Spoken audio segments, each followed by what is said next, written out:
Hello छात्राओं, आज हम बीटीसी के प्रीवियस ईयर 2022 के मैथ के प्रीवियस ईयर पेपर को हल करेंगे और समझेंगे। और ये जो प्रीवियस ईयर हल करेंगे वो थर्ड सेमेस्टर का प्रीवियस ईयर पेपर है जो मैथ से है। तो चलिए मैथ के प्रीवियस ईयर पेपर को हम हल करते हैं और समझते हैं कि 2022 में किस प्रकार के प्रश्न आए थे। ठीक है, तो चलिए। और ये जो मैं हल करवा रहा हूँ ये जो है बीटीसी, जिसको DLED भी कहा जाता है। यह 2022 का मैथ है जो कि थर्ड सेमेस्टर का है। थर्ड सेमेस्टर का है और इन प्रश्नों को हल करेंगे और समझेंगे कि किस प्रकार के प्रश्न आते हैं और इनको किस प्रकार से हल किया जाता है। तो चलिए पहले प्रश्न को हम पढ़ते हैं और उसको हल करने का प्रयास करते हैं। ठीक है, तो पहला प्रश्न दिया है कि log 3 के घाते 81 बराबर 4 का घातांकी रूप लिखो।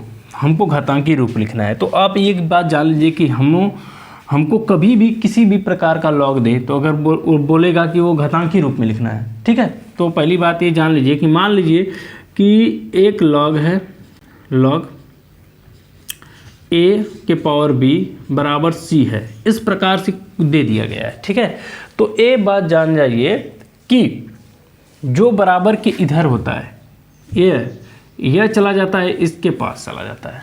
ठीक है, और जो है यह जो b होता है वह यहाँ पर चला जाता है। समझ में?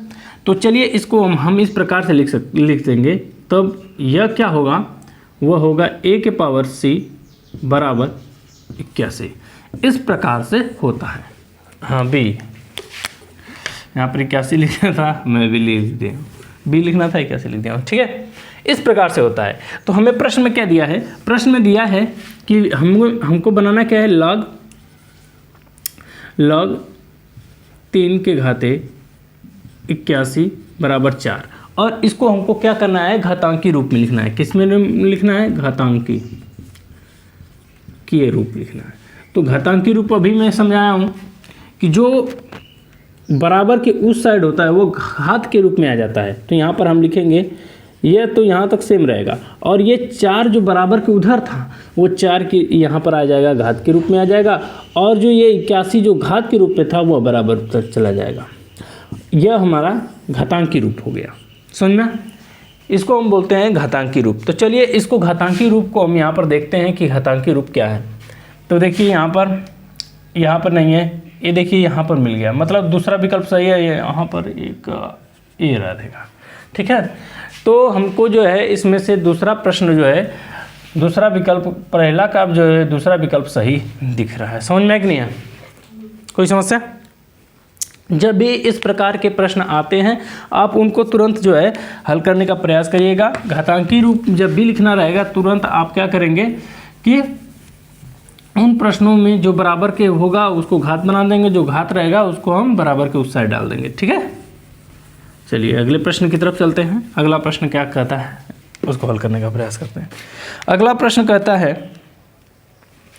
कि साधारण ब्याज की दर से कोई धन 5 वर्ष में क्या हो जाता है, दुगना हो जाता है। ठीक है, पहली बात यहाँ पर क्या है, साधारण ब्याज है। ठीक है, और कोई जो साधारण ब्याज के दर से कोई धन है, तो मतलब कि जो मूलधन है। ठीक है, जो मूलधन है, यहाँ पर लिखेंगे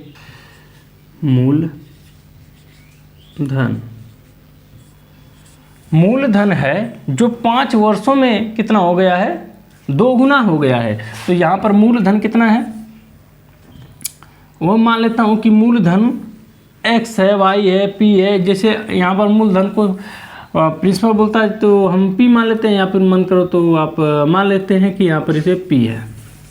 ठीक है, और मूलधन क्या है, p है। वो कितने वर्षों में दुगना हो गया है, 5 वर्षों में। समय कितना लगा, समय कितना हो गया, जो है समय कितना लगा, 5 वर्ष लगा। 5 वर्ष में क्या हो गया, वो धन क्या हो गया, दुगुना हो गया। मतलब कि जो मिश्र धन है वो क्या हो गया, जो टोटल अमाउंट था, टोटल अमाउंट का क्या हो गया था, दुगुना हो गया। ठीक है, मतलब कि यहाँ पर साधारण ब्याज अगर पूछा जाए,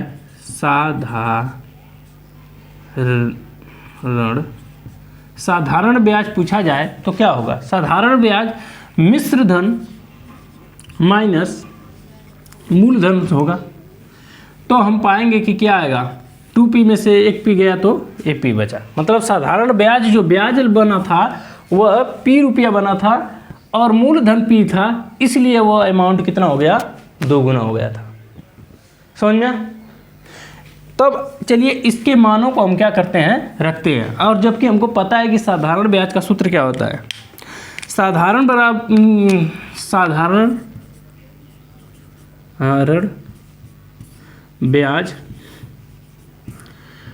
ब्याज का सूत्र क्या होता है,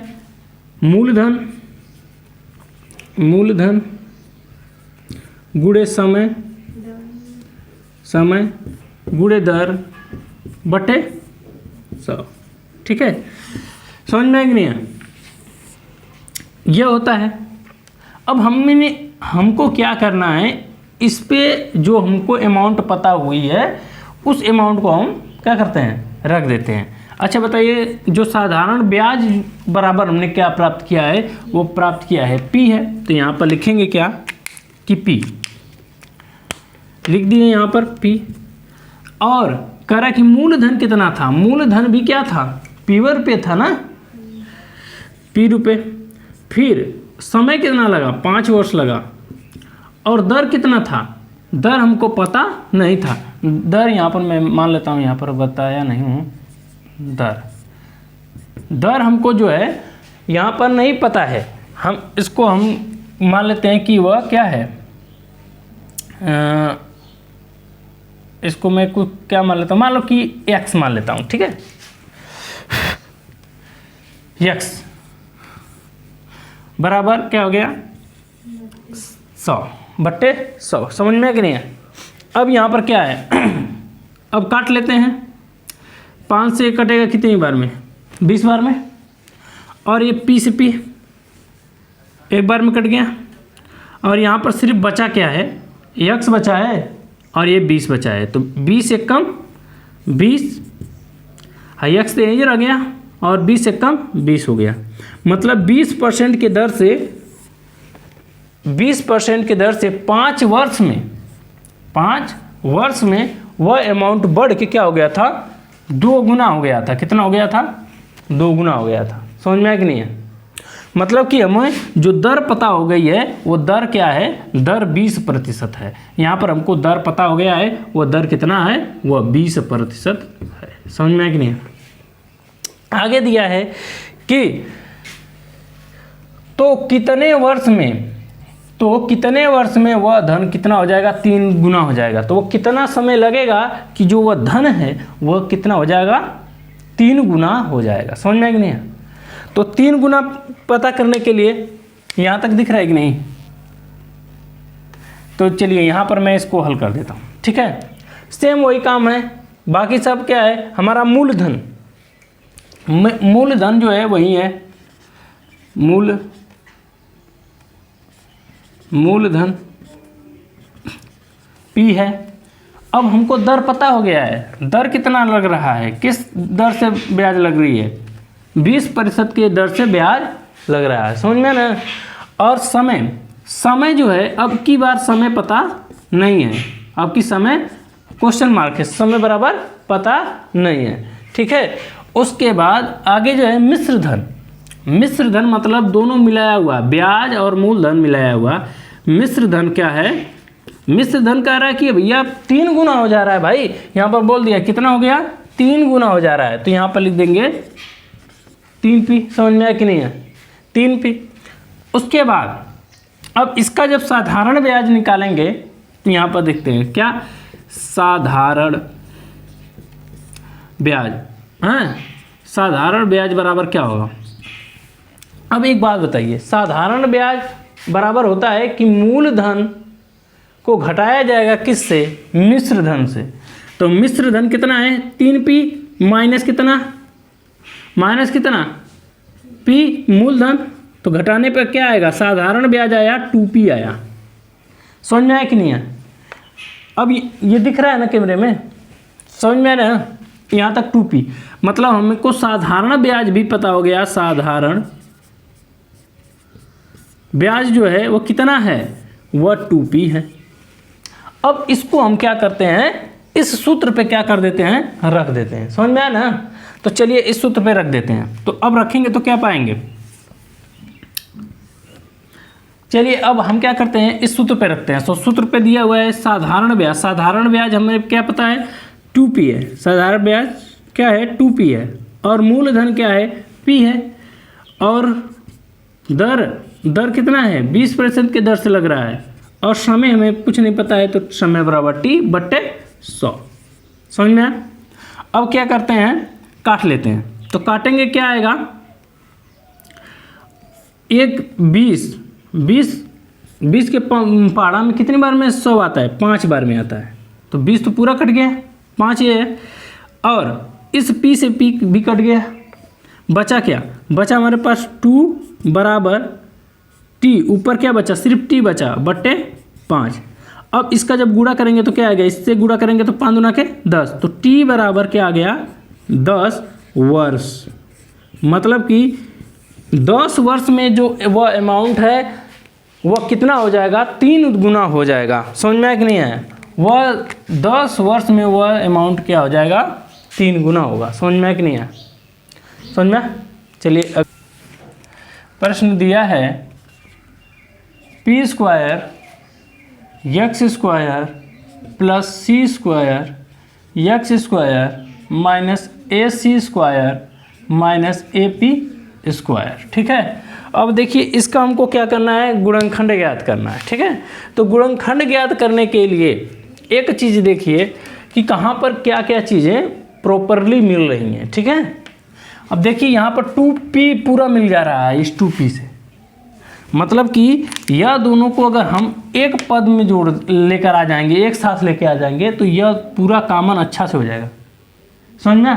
तो हम यहाँ पर जब अगले पड़ाव में जब लिखेंगे तो हम लिख लेंगे कैसे, क्या x यहाँ पर लिख दिए, फिर इसको हम यहाँ पर लिया दिए, तो क्या हो गया AP²। समझ में आया ना यहाँ तक?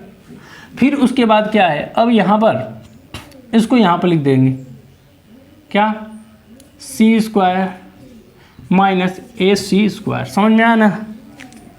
हाँ, अब हम देख रहे हैं क्या कि सब कुछ अच्छे से कॉमन हो जाएगा। देखो यहाँ पर c² कॉमन है, यहाँ पर भी c² कॉमन है, यहाँ पर p² कॉमन है, यहाँ पर भी p² कॉमन है। तो इन दोनों पदों को हम क्या करते हैं, इन दोनों पदों में हम क्या कर लेते हैं, कॉमन ले लेते हैं दोनों पद में।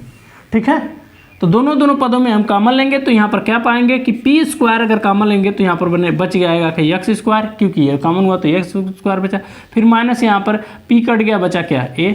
यहाँ तो समझ में? फिर आगे यहाँ पर प्लस का चिन्ह है तो यहाँ पर हम लगा देंगे प्लस का चिन्ह। फिर यहाँ पर बताइए c² और c² कॉमन आ गया तो c² कॉमन ले लिए, फिर बचा c² कट गया तो x² बचा ना, फिर यहाँ पर क्या है a, फिर यहाँ तक। अब ये दोनों क्या है, सेम है, तो ये दोनों सेम है तो इनको दोनों को हम क्या कर लेते हैं, एक साथ लिख देते हैं, इन दोनों को एक साथ लिख लेते हैं। समझ में? अब ये हमारा सवाल, ये गुणनखंड जो कहा था हल करने के लिए, हमारा गुणनखंड हल हो चुका है। समझ में आया कि नहीं है? तो चलिए इसको देख लेते हैं विकल्प में क्या कौन सा विकल्प दिया है। यहाँ पर देखेंगे तो यह p² c² बराबर 82, चलिए सही मिल गया। और यहाँ पर माइनस में है PC, माइनस में हो ही नहीं सकता, PC माइनस में है, मतलब ये तीनों हो ही नहीं सकता, बाकी ये हुआ था तो मिल गया। समझ में आया कि नहीं है? तो चलिए अगले प्रश्न की तरफ चलते हैं। अगला प्रश्न क्या कहता है, अगला प्रश्न दिया है कि यदि a समुच्चय x अनुपात x क्या है, सम संख्याओं का समुच्चय है जो कि किससे छोटा होना चाहिए, 9 से छोटा होना चाहिए, जो भी समुच्चय आप बना रहे हैं। तो अब चलिए हम इतना दूर के प्रश्न को देखेंगे तो क्या लिखना पड़ेगा हमें कि a बराबर समुच्चय। अब ये कह रहा है कि जो भी आप बताइएगा सम संख्या वह पहली बात कि वो सम संख्या होनी चाहिए, दूसरा कंडीशन यह है कि वह 9 से छोटी होनी चाहिए। तो सम संख्या लिखना है तो लिख देते चलते हैं 4, 6, 8। अब एक बात बताइए, 10 अगली संख्या है तो 10 9 से बड़ा है ना, तो अब हम उसको यहीं तक लिखेंगे, यहाँ से कोष्टक बंद। हमने ए जो प्रश्न में दिया था हमने ए को पूरा उतार लिया। बारी है बी की। तो बी में दिया है कि बी बराबर क्या है 7, 3, फिर 4, फिर 8, यह समुच्चय है। फिर कह रहा है कि तब b माइनस ए बराबर क्या होगा, b माइनस ए बराबर क्या होगा, ये क्वेश्चन मार्क है। ठीक है, समझ में है कि नहीं है? तो हमने पहले ही बता दिया है कि जब भी हम b में से a को घटाएंगे तब b में a वाली जो संख्या मिल रही है उसको हटाकर जो b में जो संख्याएं बच जाती हैं उन्हीं को हमको क्या करना है, लिखना है। समझ में आया कि नहीं है? तब यहाँ पर लिखेंगे, समझ में आ रहा है ना? तब हम यहाँ पर क्या करेंगे, लिखेंगे यह है b माइनस ए बराबर क्या होगा। तो अब यहाँ पर लिख देते हैं कि b बराबर क्या है, हमें ये प्राप्त है। तो यहाँ पर लिखेंगे समुच्चय 7, 3, 4, 8। ठीक है, माइनस क्या करना है, 2 का करना है। तो 2, 4, 6, 8 इसका समुच्चय प्राप्त करना है। यहाँ पर इसको हटाना है। तो अब यहाँ पर देखिए जो इसमें बच जाएगा उसी को लिखना है, बाकी इसमें से जो नहीं बचेगा वो बचे चाहे नहीं बचे उसको ए वाले को नहीं लिखना है, इसको 8 वाले को लिखना है। समझ में आया? मतलब कि ए वाले को लिखना है। तो अब देखिए ये 2 नहीं मिला लेकिन नहीं लिखेंगे, इसको लिखवा नहीं करेंगे। 4 है, 4 मिल गया, इसको भी नहीं लिखेंगे। 6 यहाँ पर नहीं मिला लेकिन इसको नहीं लिखेंगे। 8 मिल गया, मतलब कि इसमें से क्या क्या मिला है, 4 और 8 दोनों मिल गए हैं। तो इन दोनों को हमको क्या करना है, नहीं लिखना है। और बच गया जो 2, 7 और 3, ये दोनों बच गए, इन्हीं दोनों को लिख देना है। ये सवाल समझ में आया कि नहीं है? चलिए हम अगले सवाल की तरफ चलते हैं तो देखते हैं क्या समझ में आ रहा है ना।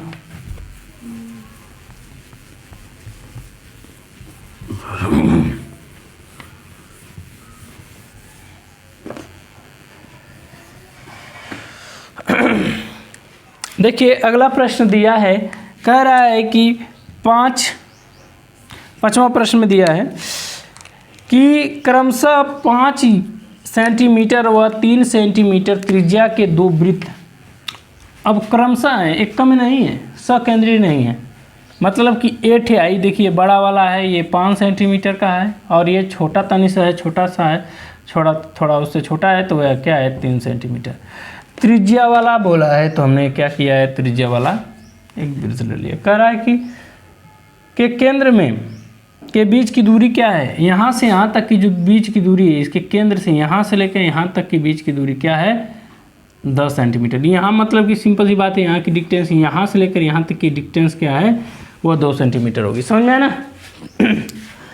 तो कह रहा है तो उनमें से कितनी स्पर्श रेखाएं होंगी, खींची जा सकती हैं। स्पर्श रेखाएं वे रेखाएं होती हैं जो वृत्त को छूते हुए जा रहे हैं।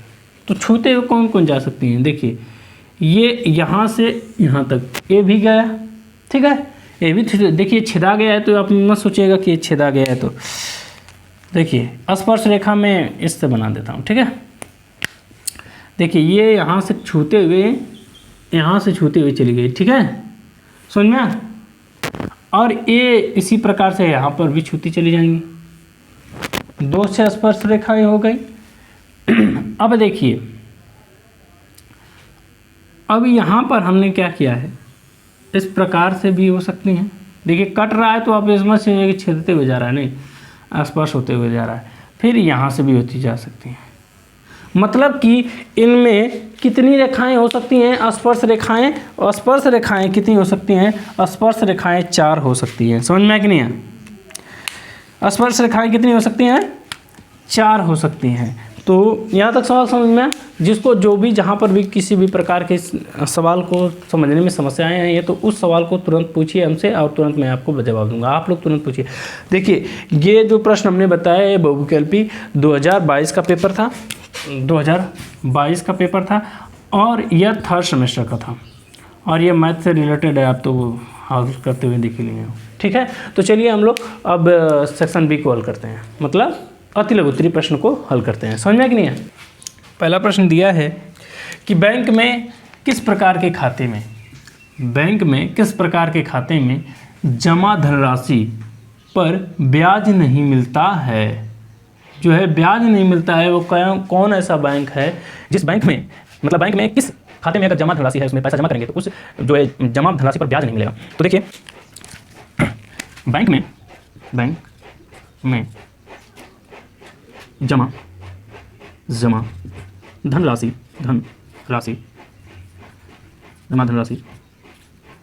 पर चालू खाते में ब्याज नहीं मिलता है।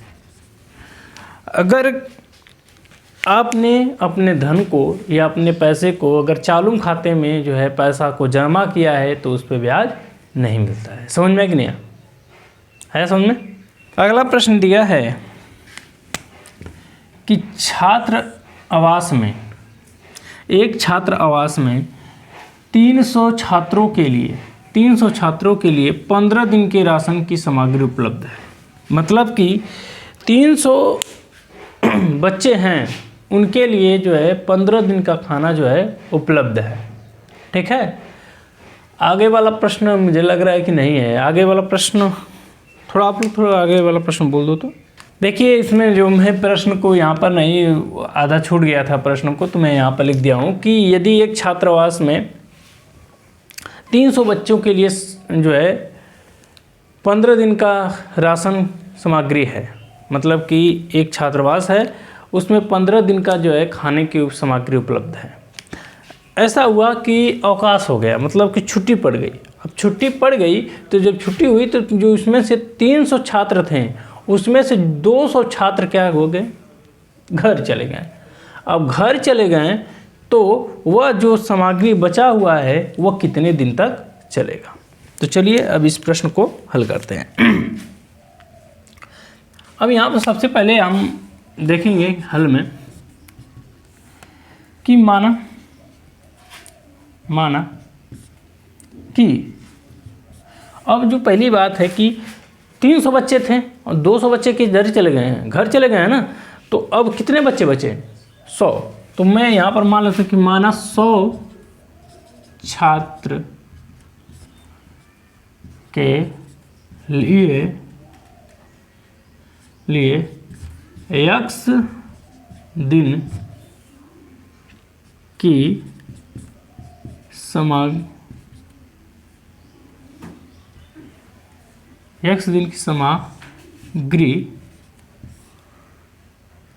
x दिन की सामग्री है।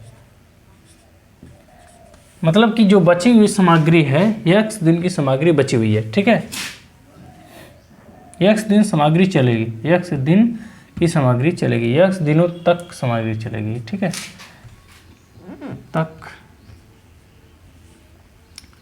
तक सामग्री चलेगी। ठीक है, मतलब कि जो अगर 300 बच्चों के लिए खाना था 15 दिन का, तो उसमें से 200 बच्चे जो है चले गए घर, तो जो 100 बच्चे बचे हैं उनके लिए वो कितने दिन की सामग्री है, उनके लिए वह कितने दिन की, x दिनों तक वो सामग्री चलेगी। समझ में कि नहीं है? तो हम ऐसा कर लेते हैं कि मान लिए हैं। अब क्या करते हैं कि वो जब 300 विद्यार्थी थे, ठीक है, जब 300 विद्यार्थी थे, हाँ, ये छात्र की संख्या है, छात्रों की संख्या। ठीक है, और यह है दिनों की संख्या। बात समझ में? यह है छात्रों की संख्या, यह है दिनों की संख्या। ठीक है, अब ये कह रहा है कि 300 विद्यार्थी थे तो वह सामग्री 15 दिन चली थी, ठीक है। लेकिन अब वहाँ पर क्या हो गया, सामग्री कितने दिन चली, वह जब सामग्री कितने दिन 100 बच्चे हो गए, 100 बच्चे हो गए, तो वह सामग्री कितने दिन चली, x दिन चली। चलिए अब यहाँ पर देख रहे हैं, यह क्या है, ऐसे है, और यह क्या है, ऐसे है। मतलब कि यह ऊपर क्या है, बड़ा है, नीचे छोटा है। यहाँ पर ऊपर क्या है, बड़ा है, और छोटा है, और नीचे बड़ा है। समझ में आया कि नहीं? इसका यहाँ पर क्या होगा, इससे हम क्या निष्कर्ष निकालेंगे, हम यह निष्कर्ष निकालेंगे कि 100 ऊपर हो गया और 300 नीचे हो गया। समझ में कि नहीं है? और यहाँ पर क्या है, 15 बड़ा है, मतलब 15 ऊपर हो गया और x नीचे हो गया। समझ में आया कि नहीं है? आ रहा है। अब इसका गुणा करेंगे, अब इसका गुणा करेंगे तो पाएंगे हम क्या, x का गुणा इधर आएगा तो 100x हो गया, इसका गुणा करेंगे तो यहाँ पर 15 गुणे 300 हो जाएगा। मतलब कि यहाँ पर लिख सकते हैं क्या कि 100x बराबर, ठीक है, 15 गुणे 300 लिख सकते हैं कि नहीं?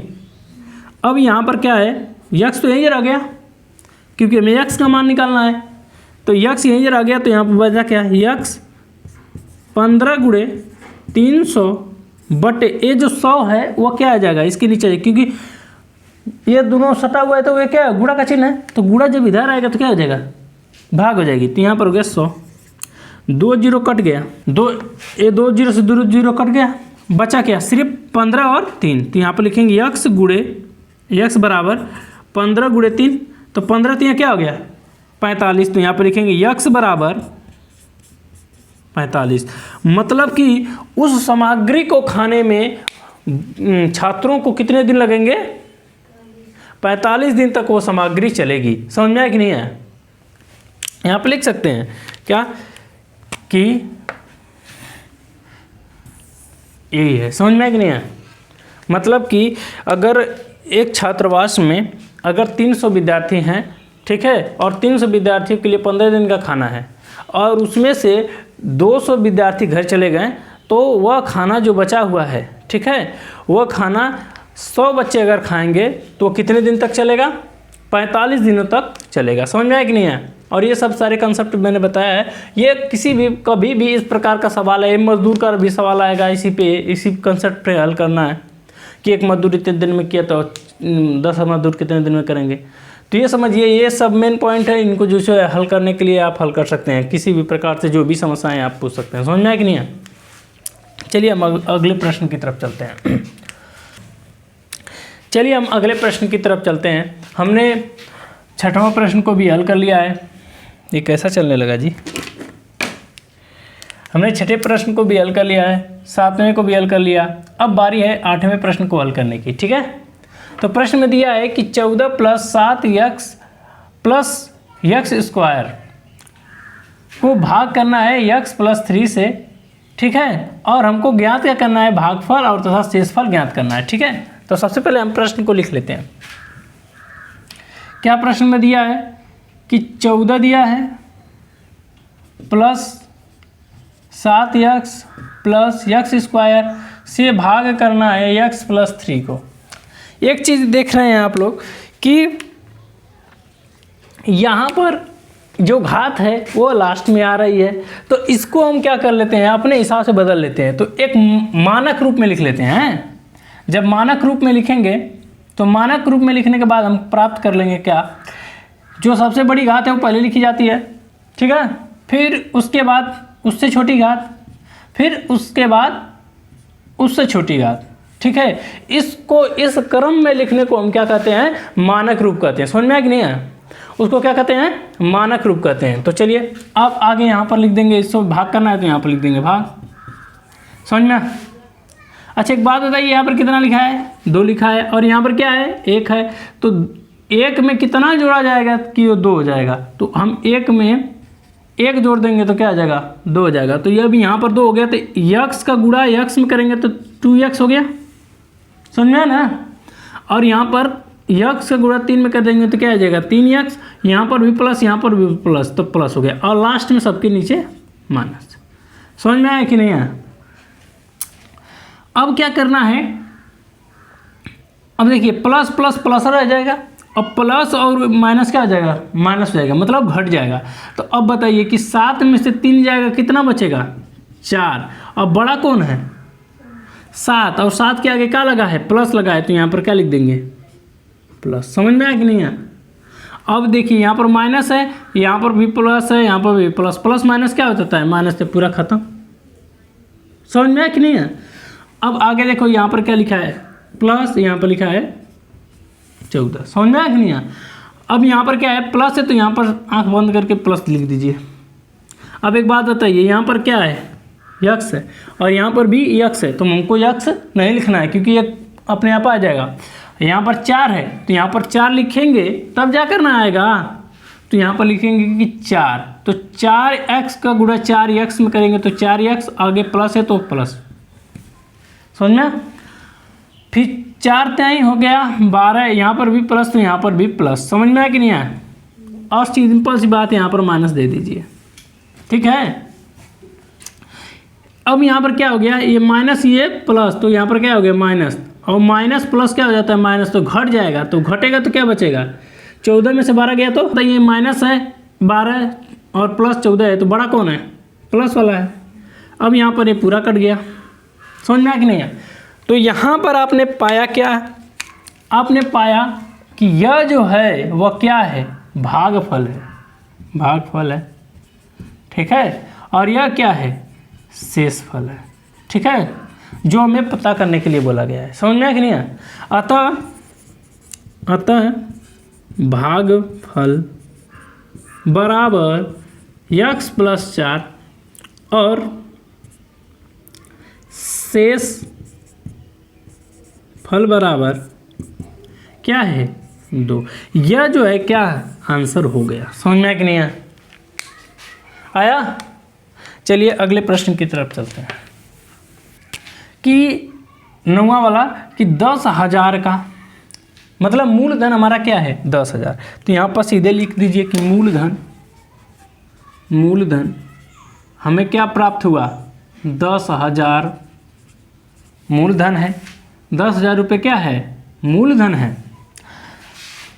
फिर कह रहा कि 10% वार्षिक ब्याज लग रहा है। दर कितना है 10,000 का दर कितना है 10% क्या है वार्षिक दर से क्या लग रहा है ब्याज लग रहा है। वो कितने समय के लिए लग रहा है कि 2 वर्ष का, मतलब कि समय कितना लग रहा है 2 वर्ष लग रहा है। तो हमें क्या करना है इसका चक्रवृद्धि ब्याज और साधारण ब्याज, ठीक है, साधारण ब्याज का अंतर बताना है। मतलब इसका चक्रवृद्धि ब्याज पहले ज्ञात करेंगे, फिर उसके बाद क्या करेंगे साधारण ब्याज ज्ञात करेंगे, फिर उन दोनों का क्या कर देंगे अंतर कर देंगे। समझ में आया कि नहीं आया? तो चलिए पहले सूत्र हमको पता है, सूत्र लिख लेते हैं कि सूत्र क्या होता है साधारण ब्याज का। तो यहाँ पर लिखेंगे साधारण ब्याज बराबर क्या होता है कि मूलधन गुणे दर गुणे समय बटे 100, ठीक है। यह हमारा क्या है साधारण ब्याज का सूत्र है, ठीक है। फिर उसके बाद आता है चक्रवृद्धि ब्याज, चक्रवृद्धि, ठीक है। समझ में आ रहा है ना? अगर कहीं पे नहीं समझ में आए तुरंत पूछिएगा। चक्रवृद्धि ब्याज का सूत्र क्या होता है कि मूलधन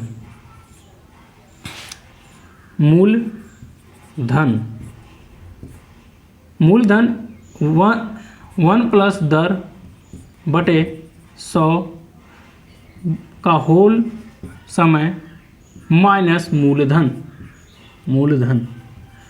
यह क्या है चक्रवृद्धि ब्याज का सूत्र है।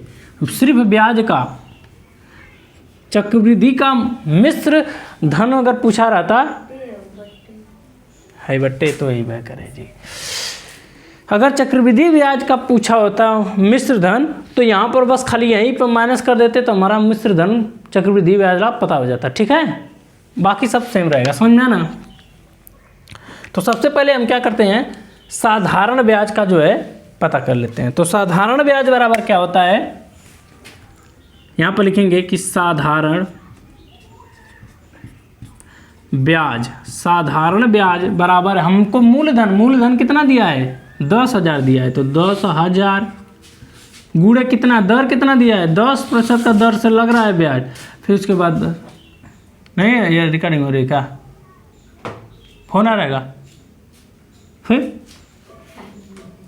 अच्छा, फिर गुणे, फिर 2 वर्ष, अरे 2 वर्ष का क्या वर्ष लिखना, चलिए यहाँ पर फिर से लिखना पड़ेगा। ब्याज का सूत्र होता है यहाँ पर 10,000, मूलधन कितना है 10,000, फिर कितना दर लग रहा है, कितना 10% का दर लग रहा है, समय कितना लग रहा है 2 साल, बटे में 100 बोला है तो 100 लिख देंगे। ठीक है, आ रहा समझ में।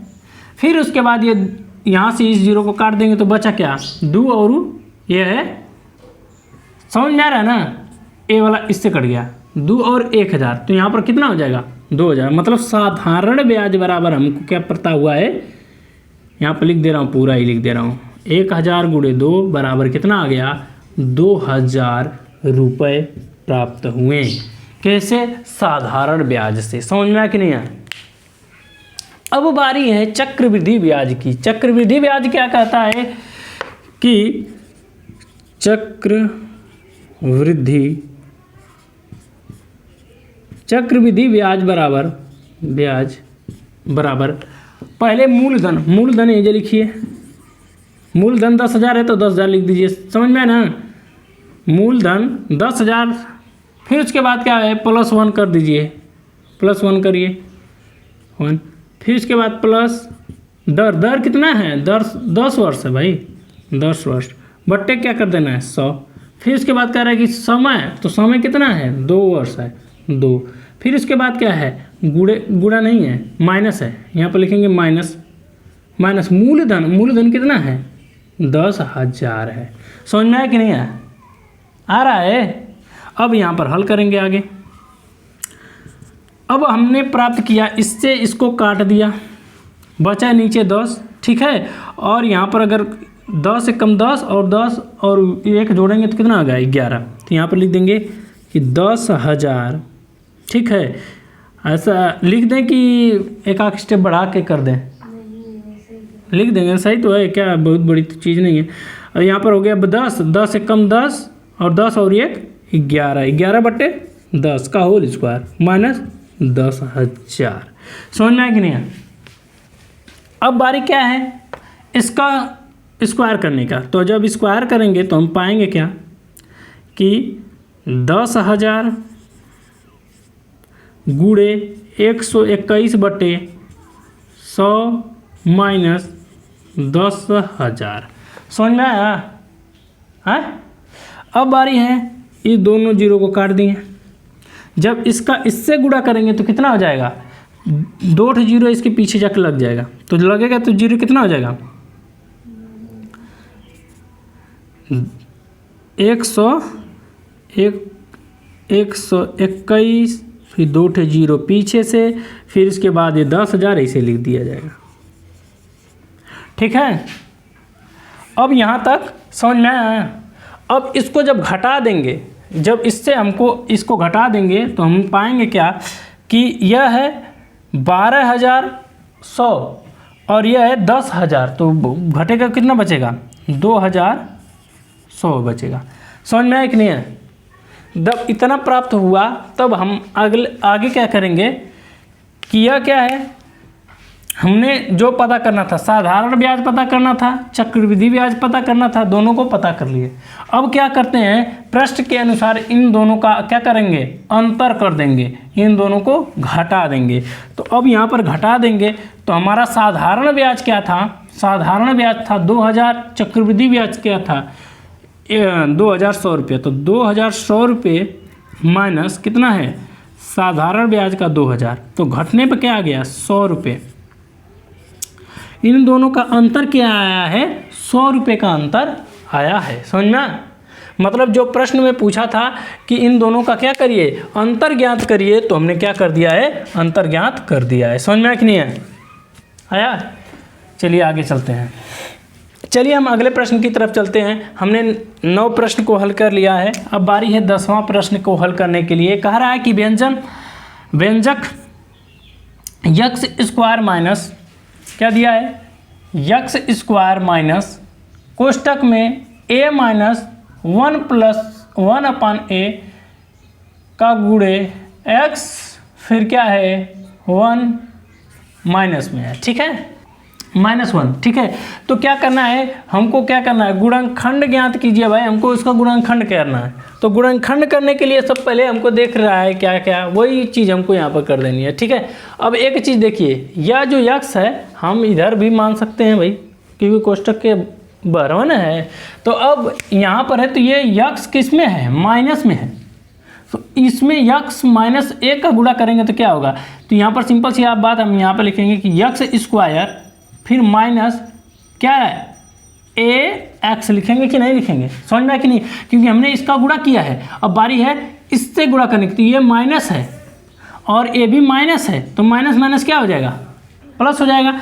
अब यहाँ पर क्या करेंगे, इसका गुणा इसमें करेंगे तो क्या हो जाएगा 1 अपान a x, ठीक है, बट्टे में क्या है, अरे -1, समझ में आया कि नहीं, इतना दूर समझ में आया ना। अब यहाँ पर क्या कर लेते हैं, कॉमन ले लेते हैं, ठीक है। जब कॉमन लेंगे तो क्या प्राप्त होगा, समझ में आ रहा है ना, जिसको जो भी समस्याएं हैं तुरंत पूछ लीजिए, ठीक है, आया समझ में। अब क्या कर लेते हैं, अब इनमें से क्या करते हैं, कॉमन ले लेते हैं। तो कॉमन लेंगे, यहाँ पर देखिए यक्स कॉमन होगा, यक्स कॉमन होगा तो यहाँ पर बचेगा क्या यक्स, और यहाँ पर क्या है माइनस, फिर देखिए यक्स से एक्स कट गया, बचा क्या a, यहाँ पर लिख दिए, फिर यहाँ पर क्या है प्लस है तो प्लस दे दीजिए। अब एक चीज़ देखिए, यहाँ पर अगर हम, यहाँ पर यदि हम क्या है a 1 अपान a को कॉमन लेंगे, ठीक है, तब जाकर यहाँ पर हमें a प्राप्त होगा, ठीक है, क्योंकि 1 जो है बचेगा नहीं तो भाग रहेगा, तो भाग जब उल्टे होगा तो वह किस में बदल जाएगा, गुणा में। जब गुणा बदलेगा तो हर जो है अंश हो जाएगा, अंश जो है हर हो जाएगा, गुणा करने पर आ जाएगा, समझ में आया कि नहीं है। तो अब यहाँ पर हम लिख देंगे क्या 1 अपान a, तो ये बचा क्या कट गया, इससे यह कट गया, बचा क्या यक्स, तो यहाँ पर लिख दिए x, और यहाँ पर क्या है माइनस, यहाँ पर क्या बच गया a बच गया। समझ में आ रहा है ना कि ये कहाँ से आ रहा है, बोलो तो बता दे रहे हैं, बता दे रहे हैं, ठीक है। अब मान लीजिए कि हमने क्या किया है कि क्या है 1 अपान a भागे क्या करना है a, ठीक है। जब हम करेंगे तो क्या प्राप्त करेंगे, अरे इससे नहीं भाग करना है ना, 1 भागे 1 अपान 1 है ना a, इससे भाग करेंगे। तो जब भाग को हम गुणा में बदलेंगे तो यहाँ पर आएगा, तो ये ऊपर चल गया या नीचे आ गया, तो यहाँ पर यही बचा ना, जब गुणा करेंगे तो क्या आ गया a, समझ में आएगी नहीं आया। अब बारी है, यहाँ तक समझ में आया ना। अब हमें क्या प्राप्त करना है, इन दोनों को एक कोष्टक में लिख देंगे, तो यहाँ पर ये एक कोष्टक में हो गए। और बारी है किनकी, इन दोनों को एक जैसे हैं, इनको एक जगह लिख दीजिए एक बार, बस यही हमें प्राप्त करना था। गुणनखंड जो ज्ञात करना था हमने गुणनखंड को ज्ञात कर लिया, समझ में आया कि नहीं आया। चलिए हम आगे चलते हैं अगले प्रश्न की तरफ। चलिए हम लोग, अब बारी है 11वां प्रश्न को हल करने की, ठीक है। 11वें प्रश्न में दिया हुआ है कि चित्र में ए बी वृत्त को P बिंदु पर क्या कर रहा है, खींचा गई स्पर्श रेखा है, मतलब कि जो ए बी है वह P Q पे एक स्पर्श रेखा है जो एक वृत्त पे है, ठीक है। इसमें से बोला है कि जो Q P R है वह 80 का है, ठीक है, और क्या बोला है कि P R Q वह कितने का है, 30 का है। तब हमें ज्ञात क्या करना है, हमें ज्ञात करना है कि R P B, हमें क्या ज्ञात करना है, इनके बीच का कोण ज्ञात करना है, ठीक है। हमको इनके बीच का कोण पता करना है, वो कितना होगा। समझना। मैं यहाँ पर मैं जो है इस चित्र को दोबारा बना देता हूँ। यह चित्र है, ऐसा है, क्या एक यहाँ से स्पर्श रेखा गई है जिसको ए भी बोला गया है, और यह Q है, यह R है, यह क्या है, P है, और यहाँ पर क्या है, अरे इसको नहीं खींचो, छोड़ो, जान दो। तो ये यहाँ पर एक वो जो है सेंटर है, ठीक है। और इनके बीच का जो कोण बना है वह 180 है और यह 30 अंश। समझ में आया ना। और हमें पता क्या करना है, हमें यह पता करना है कि इनके बीच का जो कोण है वह कितना होगा। समझ में आया कि नहीं आ रहा समझ में। तो चलिए इस प्रश्न को हल करते हैं। तो देखिए हमको पता है कि यह क्या दिख रहा है, देखो ध्यान से, यह क्या दिख रहा है, यहाँ से यहाँ तक क्या दिख रहा है, एक त्रिभुज दिख रहा है। तो हम जानते हैं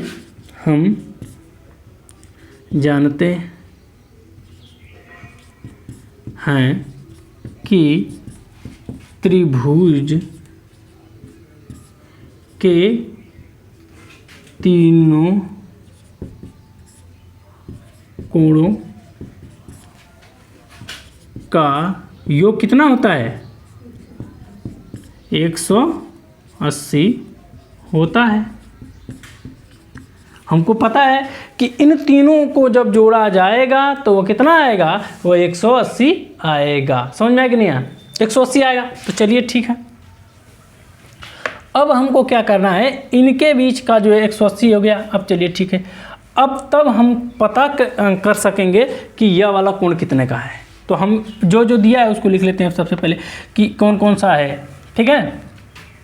एक है QPR, यहाँ पे लिखेंगे कोण QPR, ठीक है, धन। फिर क्या है, एक है PRQ, एक है PRQ, ठीक है। जो बीच में है इन्हीं पर कोण बना रहता है, ठीक है, तो यही पे ध्यान देना है। फिर उसके बाद एक QPR हो गया।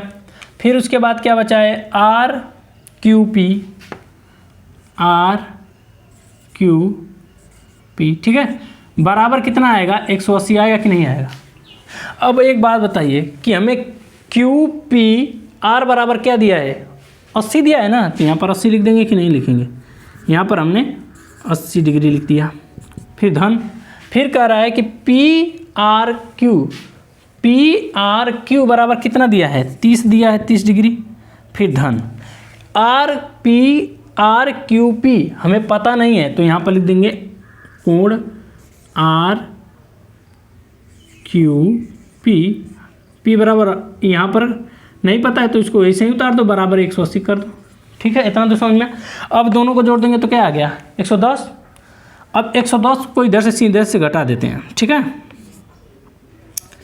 RP 180 माइनस कितना, 110। समझ में आ रहा है ना। इसको जोड़े हैं, इसको पूरा जोड़ के फिर जब पक्षांतर लेके गए हैं तो बराबर के इधर जाएगा तो प्लस क्या होता है, माइनस हो जाता है। तो यहाँ पर हमने प्लस को माइनस में लिख दिया है।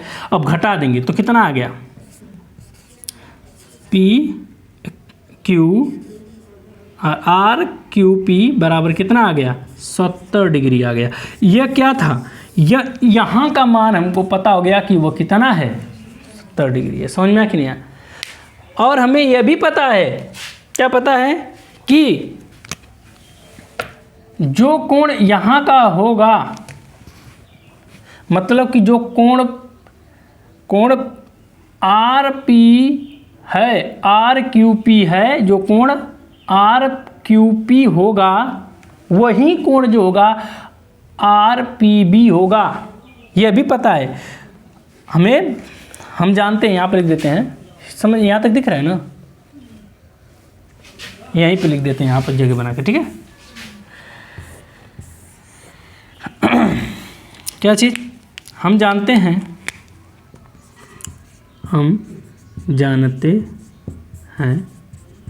कि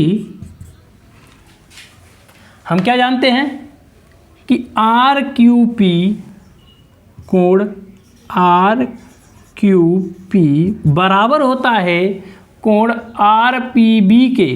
कोण आर, समझ में आ रहा है ना जी, आर पी बी के होता है। समझ में आया ना कि जो एक कोण है वह किसके बराबर होगा, इसके बराबर होगा। अतः इसके बराबर कितना है, 70 है। तब यहाँ पर हमने पता कर लिया कि कोण आर पी बी बराबर क्या होगा, 70 डिग्री होगा। समझ में आया कि नहीं आया समझ में। जिसको जहाँ पर कोई जो भी समस्या है, सवाल समझ में नहीं आया है, वो तुरंत पूछ ले कि यहाँ पर सर सवाल समझ में नहीं आया। समझ में आया कि नहीं आया। तो यहाँ पर सारे सवाल समझ में आए हैं। देखिए मैंने दो कॉन्सेप्ट को लिया है, दो कॉन्सेप्ट को मैं समझा दे रहा हूँ। ये हमको पहले एक त्रिभुज दिख गया है, तो हमको पहले ही से पता है कि त्रिभुज का जो है तीनों कोणों का योग क्या होता है, 180 होता है। हमने 180 कर लिया। हमको ये भी पता है कि जब भी कोई किसी वृत्त से गुजरने वाली स्पर्श रेखा उसके लंबवत बड़ी जीवा पर बने कोण का जो होता है वो त्रिभुज के एक कोण के बराबर होता है। ठीक है। तो अब यहाँ पर है विपरीत कोण के बराबर होता है। तो यहाँ पर विपरीत कोण कौन है, 70 के बराबर होता है। तो अब यहाँ पर हमने उसको सीधे बराबर हमने कर दिया है कि ये दोनों बराबर होंगे। जब ये 70 है तो ये भी 70 होगा। समझ में आया कि नहीं आया, आया सवाल समझ में। देखते हैं पहला प्रश्न दिया है कि दो घन क्या है, दो घन हैं इसमें, जिसमें प्रत्येक का आयतन 1728 सेंटीमीटर है, मतलब 1728 सेंटीमीटर है। किसका, एक घन का आयतन है। समझ में आया। फिर उसकी बात कर रहा है कि उसके सिरे को परस्पर जोड़ा जाता है। उनके जो सिरे हैं, जो दोनों घन हैं, उनको एक साथ जोड़ दिया जाता है। तो कह रहे हैं कि जो नए बने घनाभ, अब जो भाई घन मिल गए हैं, तो अब यहाँ पर सभी की भुजाएं बराबर तो है नहीं कि घन होंगी। अब तो ये बना गया क्या, घनाभ हो गया। तो घनाभ का संपूर्ण पृष्ठ क्या करना है, ज्ञात करना है। हमको क्या करना है, हमको पता क्या करना है कि घना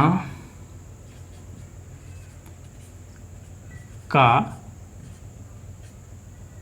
संपूर्ण पृष्ठ क्या करना है, ज्ञात करना है। ठीक है। अब हमको दो चीज़ें यहाँ पर दिखाई दे रही हैं। पहली चीज़ यह है कि घन और दूसरा है घनाभ। तो पहली बात है कि यहाँ पर हम इस घन को, ये घन क्या है और ये घनाभ क्या है, इन दोनों को हम समझ लेते हैं कि घन किसे कहते हैं, घनाभ किसे कहते हैं। घन वह होता है जिसकी लंबाई, चौड़ाई और ऊंचाई सारी भुजाएं क्या होती हैं, समान होती हैं। हम यहाँ पर कह सकते हैं कि जिसकी लंबाई, चौड़ाई और ऊंचाई समान हो, वह क्या कहलाता है, घन कहलाता है। घन कहलाता है। ठीक है। हमने क्या पता किया, हम क्या जानते हैं कि जिसकी भुजाएं, मतलब जिसकी लंबाई, चौड़ाई और ऊंचाई क्या है, बराबर हैं, मतलब समान हैं, उसको हम क्या कहेंगे, घन कहेंगे। क्या कहेंगे, घन कहेंगे। पहली बात हमको घन के बारे में पता चल गया कि भाई घन किसे कहते हैं, जिसकी लंबाई, चौड़ाई, ऊंचाई सारी भुजाएं उसकी क्या हैं, समान है, तो वह क्या कहलाएंगी, घन कहलाएंगी। फिर आता है घनाभ। तो घनाभ किसे कहते हैं,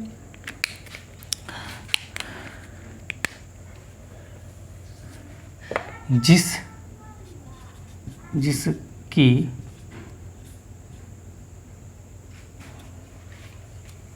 प्रत्येक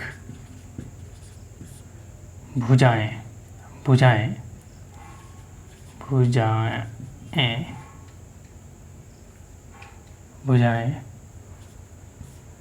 समान ना हो।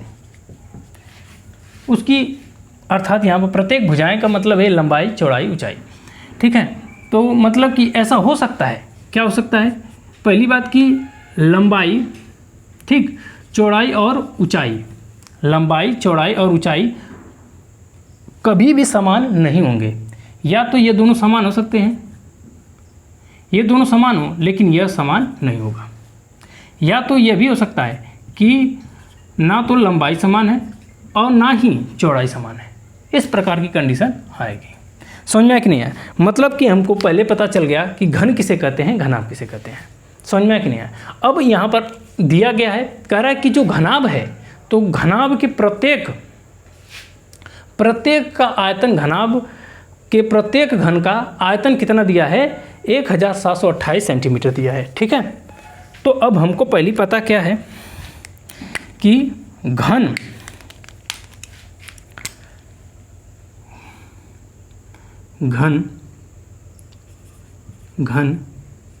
का आयतन क्या होता है, भुजा का क्या होता है, घन होता है। भुजा का क्या होता है, घन होता है। तब हमको क्या पहले क्या पता है, हमको आयतन पता है लेकिन यहाँ पर भुजा पता नहीं है, मतलब लंबाई, चौड़ाई और ऊंचाई नहीं पता है। तो हम पहला काम क्या करते हैं कि यहाँ पर इसको पहले भुजा पता कर लेते। तो भुजा पता करने के लिए यहाँ पर क्या करेंगे कि आयतन का मान यहाँ पर दे दिया है। आयतन का मान क्या दिया है, आयतन का मान दिया है 1728 सेंटीमीटर। तो यहाँ पर लिखेंगे 1728 इक्वल 3a के क्यूब। अब ये जो क्यूब जब इधर हट आएगा तो यहाँ पर a बराबर क्या हो जाएगा, इस तरह हो जाएगा। अब इसका क्या करना है, घनमूल ज्ञात कर लेंगे। तब घनमूल हमको याद है क्या कि 1728 का घनमूल क्या होता है, वह 12 होता है। मतलब कि हमको पता चल गया कि वह घन कैसा है, वह घन का जो भुजा है, मतलब लंबाई, चौड़ाई, ऊंचाई, वो कितने का है, वो 12 सेंटीमीटर का है। ठीक है, क्लियर। अब हमने तो यहाँ पर भुजा का आयतन जो घन है, उस घन की लंबाई, चौड़ाई, ऊंचाई पता चलेगी वो कितने की है। अब यहाँ तक हमने क्या किया है, सवाल को समझ लिया है। अब बारी है, कह रहा है कि उनके सिरों को परस्पर क्या कर दिया जाता है, जोड़ दिया जाता है। तो अब ऐसा काम करते हैं कि हम, यहाँ तक समझ में आ गया है तो मैं इसको मिटा देता हूँ।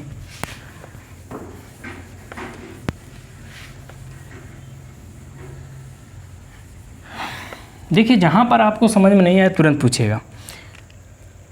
क्या बोला है कि भैया जो घन है, पहला ये जो घन था उसी के साथ दूसरे को क्या कर देना है, जोड़ देना है। तो हमने क्या किया, इसी के साथ एक और घन को क्या कर दिया, जोड़ दिया। ठीक, तो अब यहाँ पर इस प्रकार की संरचनाएं हो जाएंगी। ठीक है, अब क्या करेंगे,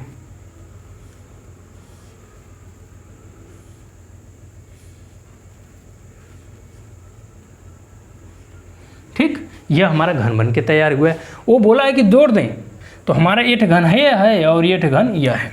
तो हमने क्या किया, इस घन को जोड़ दिया। तो अब ये हमको भुजा पता है कि यह वाली जो सिरा है, जो यह वाला सिरा है हाई वाली, यह क्या है, वह a के बराबर होगा, क्योंकि वो तो चेंज नहीं हुआ है ना। मतलब कि ऊंचाई और चौड़ाई चेंज नहीं हुई है। तो जो ये चौड़ाई भी क्या है, बराबर a रह गई, और ऊंचाई क्या है, वो भी a रह गई यहाँ से यहाँ तक। लेकिन ये जो लंबाई है, ये जो लंबाई है वो बदल गई है। यहाँ से यहाँ तक क्या है, a है, और यहाँ से यहाँ तक क्या हो गया, a हो गया। मतलब कि यहाँ पर क्या हो गया, 2a हो गया। यहाँ पर क्या हो गया, 2a हो गया। मतलब कि अगर लंबाई बोला जाए तो लंबाई जो है, लंबाई a है और चौड़ाई क्या है, a है। लेकिन जो लंबाई 2a है ना, क्योंकि a 2a हो गया, 2a, और चौड़ाई जो है a हो गया, और ऊंचाई क्या है, वह भी a हो गया। अब a का मान हमको पता है कि a का मान कितना है, 12 सेंटीमीटर। तो हम यह बोल सकते हैं कि L बराबर 2 गुणे 12, B बराबर क्या हो जाएगा, B बराबर 12, और H बराबर क्या हो जाएगा, ये भी 12 हो जाएगा।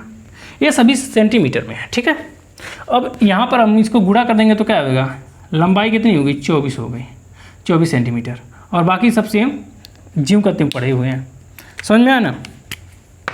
मतलब हमने पता कर लिया कि जो है घनाभ का जो लंबाई क्या है, चौड़ाई क्या है, ऊंचाई क्या है हमने पता कर लिया कि एक जो घनाभ बना है, घनों को जोड़कर घनाभ जो बना है उसकी लंबाई कितनी है, चौड़ाई कितनी है और ऊंचाई कितनी है, सब हमको पता हो गया। अब बारी है कि घनाभ का क्या ज्ञात करना, घनाभ का पृष्ठ जो है संपूर्ण पृष्ठ ज्ञात करना है। क्या ज्ञात करना है, संपूर्ण पृष्ठ ज्ञात करना है। तो संपूर्ण पृष्ठ का सूत्र होता है, संपूर्ण पृष्ठ का क्या सूत्र होता है, वह सूत्र होता है, यहीं पे लिख दे रहा हूँ, का सूत्र बराबर होता है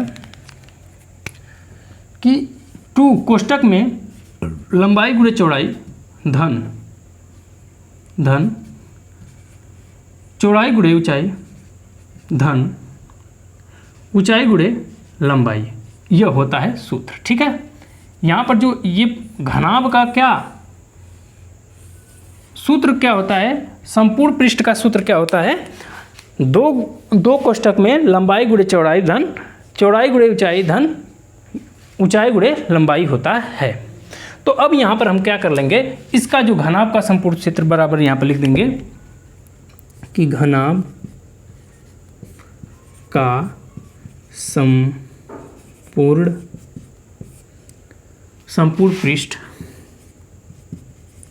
पृष्ठ बराबर जो सूत्र है, सूत्र में क्या दिया है मैं यहाँ पर भी लिख दे रहा हूँ, वहाँ पर थोड़ा लिखने में दिक्कत हो गई कि जगह कम पड़ गया है, BH धन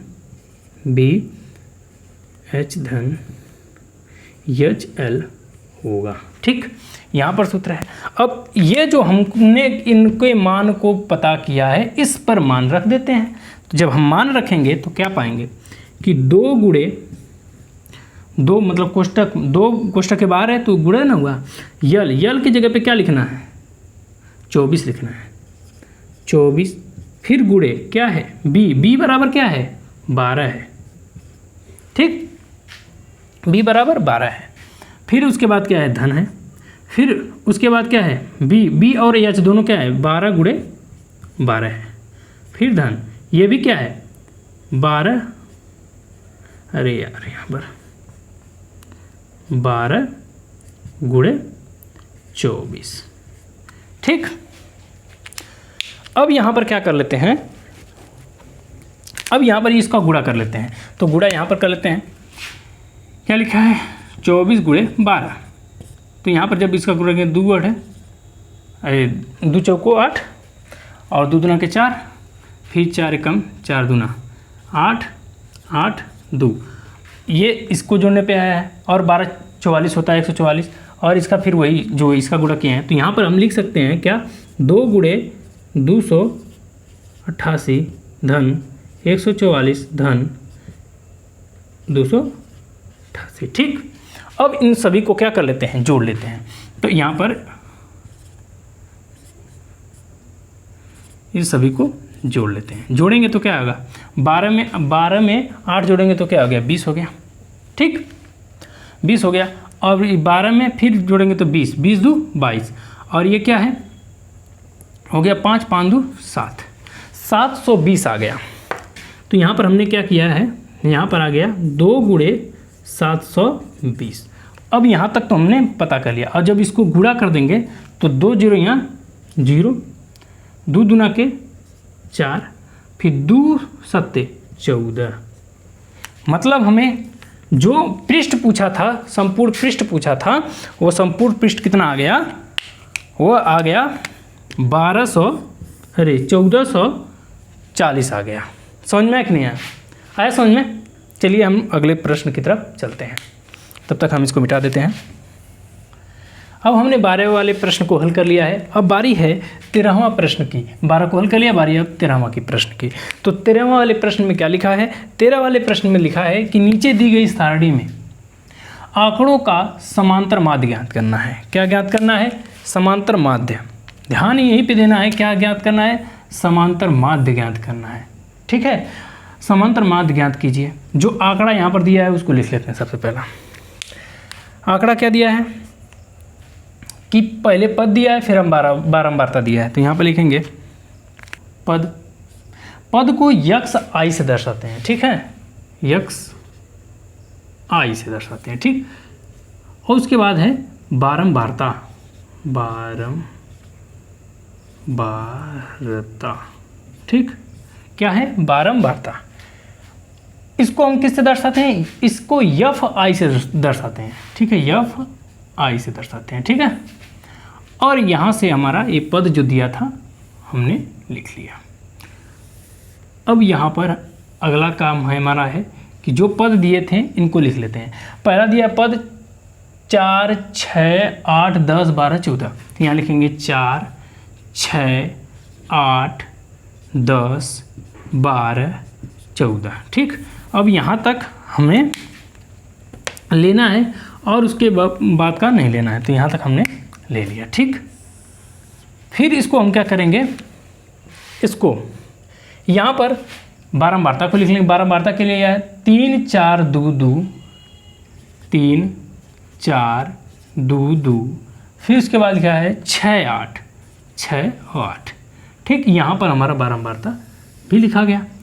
अब देखिए यह क्या करना है, समांतर माध्य ज्ञात करना है।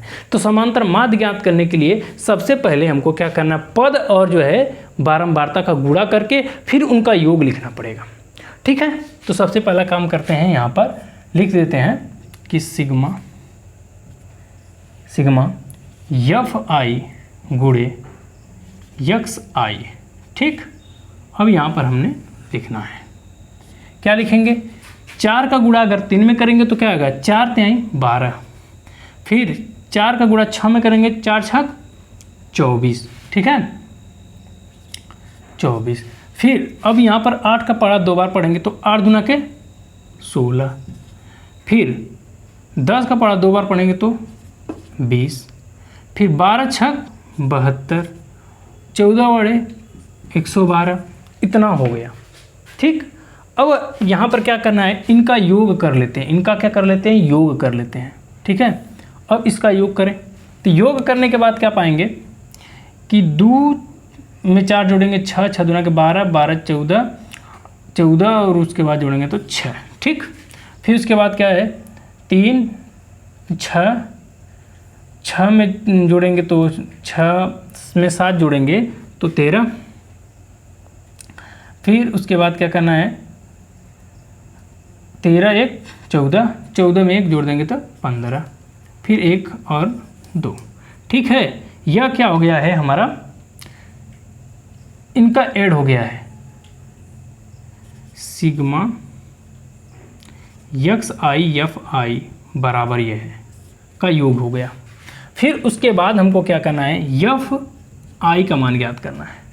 यफ आई का मान ज्ञात करने के लिए क्या करेंगे, सबसे पहले इसको जोड़ लेंगे, तो जोड़ेंगे तो क्या आएगा 7, 7 में 2 जोड़े 9, 9 में 11, 11 में 6 जोड़े 17, 17 में 8 जोड़ेंगे, 17 में 8 जोड़ेंगे तो क्या हो जाएगा 25 हो जाएगा, ठीक। यह हो गया। अब यहाँ पर ये तो हमने ये इतनी प्रक्रियाएं को पूरी कर ली है। अब यहाँ पर हमको पहले यह पता होना चाहिए कि समांतर माध्य बराबर क्या होता है। समांतर माध्य का सूत्र क्या होता है, तो यहाँ पर लिख देंगे कि समांतर माध्य बराबर होता है, समांतर माध्य बराबर होता है कि सिग्मा में यक्स आई गुणे यफ आई बटे में यफ आई होता है, ठीक। यह हमको पता है, बात समझ में। अब हम यहाँ पर जो जो मान हमको पता है, अब उन सभी मानों को हम क्या करेंगे, यहाँ पर लिख लेंगे। समझ में, ये यफ आई इनका सभी का योग यहाँ पर है, ठीक है। यहाँ पर योग यहाँ पर लिख दे रहा हूँ का योग, ठीक है, का योग, एकदम क्लियर यहाँ तक। अब इस जो यह सूत्र है इस पे हम सिंपल सा इसको रख देंगे, तो रखेंगे तो क्या पाएंगे कि यह इस इतने को पूरे बराबर क्या आया है 256 बटे में यफ आई बराबर क्या है, तो यफ आई बराबर 25 है, ठीक।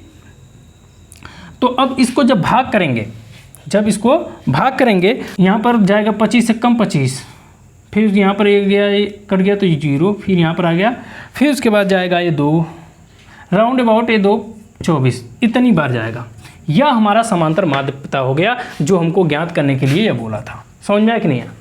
सबसे पहले अगर कभी भी आपको समांतर माध्य ज्ञात करना हो, कोई दिक्कत नहीं, कोई टेंशन नहीं, कोई किसी प्रकार का टेंशन मत लेना, सिंपल सा काम करना। आप सबसे पहले बारंबारता और जो पद दिए हैं उनको गुणा करिए, फिर गुणा करके जो आया है उनका क्या करिए, पहले योग कर लीजिए, फिर जो बारंबारता है उसका योग कर लीजिए, फिर उसके बाद इन दोनों को क्या कर दीजिए, डिवाइड कर दीजिए, भाग कर दीजिए। तो भाग करने पर जो आएगा उसको हम बोल देंगे कि यह क्या है, यह जो बचा के आया है इसी को हम क्या बोलते हैं, समांतर माध्य बोलते हैं, समांतर माध्य बोलते हैं। समझ में आया कि नहीं आया? आया समझ में? चलिए ठीक है, आप लोगों को आ रहा है ना? चलिए आगे बढ़ते हैं। अब तक हमने 13 वाले प्रश्न को हल कर लिया है, अब बारी है 14 वाले प्रश्न को हल करने के लिए। तो 14 वाले प्रश्न को हल करने के लिए प्रश्न को देखते हैं कि प्रश्न क्या कर रहा है। कह रहा है कि 3 सेंटीमीटर त्रिज्या के किसी वृत्त के केंद्र से 6 सेंटीमीटर दूर स्थित बिंदु से, अब जो वृत्त है उसे 6 सेंटीमीटर दूर पर कोई बिंदु है, कोई पॉइंट है, वृत्त पर क्या करना है, अनुस्पर्श रेखा खींचनी है। अनुस्पर्श वह रेखा होती है जो वृत्त को छूते हुए जाए, उसको छेदे नहीं, उसको छूते हुए जाए। जैसे मान लीजिए, देखिए मैं इस सवाल को हल करता हूँ। देखिए यह प्रश्न के अनुसार ये बोला है, क्या बोला है कि 3 सेंटीमीटर क्या करना है, 3 सेंटीमीटर की एक त्रिज्या लेने हैं। तो हमने क्या किया, यहाँ से यहाँ तक की 3 सेंटीमीटर की एक त्रिज्या ले लिया। फिर कह रहा है कि वृत्त के केंद्र, मान लीजिए कि ये O है, इसके केंद्र से 6 सेंटीमीटर, तो ये 3 सेंटीमीटर, तो यहाँ पर ये 3 सेंटीमीटर यह हुआ। यहाँ पर कोई बिंदु P है, यहाँ पर कोई बिंदु P है, ठीक है, मैं मान लेता हूँ कि यहाँ कोई बिंदु P है, पर स्थित से अब यहाँ पर स्थित से हमको क्या करना है, दूर पर स्थित बिंदु से यहाँ से वृत्त पर अनुस्पर्श, मतलब कि इसको छूते हुए जाने वाली रेखा को हमको पता करनी है। तो सबसे पहले ये पॉइंट बना लिए, फिर उसके बाद आप क्या करें, सबसे पहला कार्य ये करें कि यहाँ पर एक गोला प्रकार लें, गोला प्रकार से लेकर यहाँ पर क्या करिए, यहाँ से यहाँ तक एक क्या करिए, चाप लगा लीजिए। ठीक, यहाँ पर हमने क्या किया, एक चाप लगा दिया। ठीक है, अब इसको छोटा नहीं करना, फिर ये यहाँ से यहाँ पर चाप लगा देना है। ठीक, जहाँ पर हमने इसको पकड़ा था गोला प्रकार को छोड़ना नहीं है, वहीं पर क्या करना है, लगा देना है। सेम इसी प्रकार से यहाँ पर भी ये कटेगा उतनी ही दूरी पे, जो कटेगा ये यहाँ पर हमने क्या किया, इसको मिला दिया। ये जो मिलने वाली बिंदु इसको हमने क्या नाम रख दिया, यम रख दिया। समझ में आ रहा है ना? फिर उसके बाद हमको क्या करना है, अब इनको क्या कर देना है, अब यहाँ पर ये मिल गया।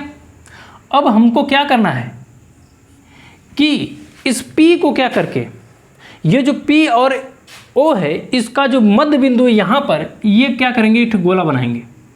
अब इससे यहाँ से यहाँ तक का एक जो है गोला बन के तैयार हो जाएगा। यहाँ पर बना, तो जहाँ पर ये कटा हुआ है, ये इसको हम क्या करें, जहाँ पर ये कटा हुआ है यहाँ से एक स्पर्श रेखा गई यहाँ पर इस पॉइंट पे, और यहाँ से जो स्पर्श गई है इसको, अब यहाँ पर जो ये एक पॉइंट, इसको मैं T1 मान लेता हूँ, ये हो गया T2 हो गया। समझ में आया कि नहीं है? इस प्रकार से ये जो पूछा था कि अनुस्पर्श रेखा की रचना कीजिए, हमने रचना कर दी। अब हम इसको जो हमने किया है इसको हम क्या करते हैं, पॉइंट में लिख लेते हैं।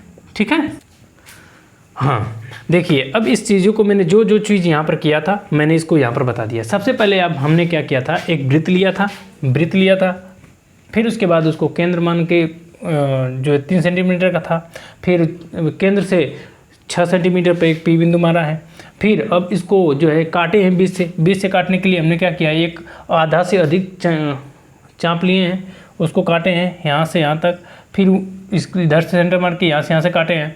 फिर अब जो यहाँ पर जो मिला हुआ है, फिर B वाले को जो मिडल है, मतलब कि जो बीच है, उसको हमने क्या है वहाँ पर उसको केंद्र मान के फिर वहाँ पर एक गोला बना दिया है, मतलब वृत्त बना दिया है। अब वृत्त जहाँ पर टकराया है वहीं पर काटन बिंदु हो गई है। तो ये अब जो पूछा था अनुप्रस्थ स्पर्श रेखा, हमने वही बता दिया है। ठीक है, सबसे पहले वही चीज़ जो हमने किया है, वृत्त खींचा है, सेम वही चीज़। समझ में कि नहीं है? चलिए हम लोग अगले प्रश्न की तरफ चलते हैं। हमने 14 वाले प्रश्न को पूर्ण रूप से हल कर दिया है। अब बारी है 15 वाले प्रश्न को। 15 वाले प्रश्न को देखते हैं कि 15वें प्रश्न में क्या दिया है। कह रहा है कि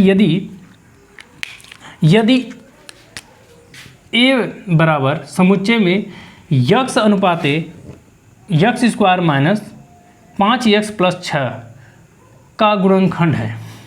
चलिए ठीक है, हमने पहले इसको क्या करना है, गुणनखंड कर लेंगे। फिर कह रहा है कि जो है बी समुच्चय कोष्ठक में x+2 एक कोष्ठक में x-3 कर दिया है। फिर उसके बाद बोला है कि ए इंटरसेक्शन बी हमको ज्ञात करना है और ए यूनियन बी ज्ञात करना है। तो सबसे पहले हम ये जो अलग दिखाई दे रहा है पहले इसको हम बदल लेते हैं।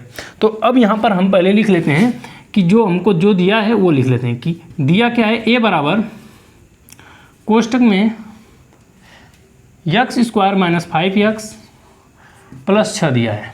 ठीक है, अब ये देखिए यह एक प्रकार का गुणनखंड ही है, तो इसको गुणनखंड की तरह ही हल कर देते हैं। ठीक है, गुणनखंड की तरह हल करने के लिए सबसे पहले क्या करेंगे, यहाँ पर कुछ नहीं है, एक है, तो एक का गुणा 6 में करेंगे तो 6 आएगा। तो 6 को इस प्रकार से तोड़ा जाए कि गुणा करने पर वह लास्ट वाली संख्या 6 आए और जोड़ने या घटाने पर 5 आए। तो 2 × 6 होता है और 2 और 3 को जोड़ा जाए तो क्या आएगा, 5 आ जाएगा। ठीक है, तो हम इसको हल कर लेते हैं। तो करेंगे तो क्या आएगा, x², फिर उसके बाद क्या लिखेंगे कि 3x - 2x + 6। ठीक, समझ में, एक कोष्ठक में यहाँ पर बंद। अब यहाँ पर क्या करेंगे, अगले पड़ाव में अब यहाँ से कॉमन ले लेंगे। तो कॉमन लेंगे तो क्या आएगा, x कॉमन आएगा, फिर यहाँ पर कर देंगे x-3, फिर यहाँ पर आ गया -2 कॉमन आएगा, क्योंकि कॉमन वह संख्या होती है जो दोनों को काटे और ऐसा काटे कि उसको दोबारा न काटा जा सके। ठीक है, अब यहाँ पर कर लें तो यहाँ पर आगे बचेगा x, फिर यहाँ पर 3 बार में जाएगा, ये प्लस माइनस माइनस हो जाएगा। ठीक है, अब यहाँ पर क्या हो गया 3, ये कोष्ठक बंद। ठीक है, ये 3 समझ नहीं है, कोष्ठक बंद। ठीक, अब बारी है इसको और इसको एक साथ में करने की। तो हमने क्या किया, x-2 को एक साथ ले लिया और x-3 को एक साथ ले लिया और यहाँ पर कोष्ठक बंद। ठीक, अब हमने क्या किया है, इसका भी गुणनखंड ज्ञात करके हमने इस प्रकार से ला दिया है।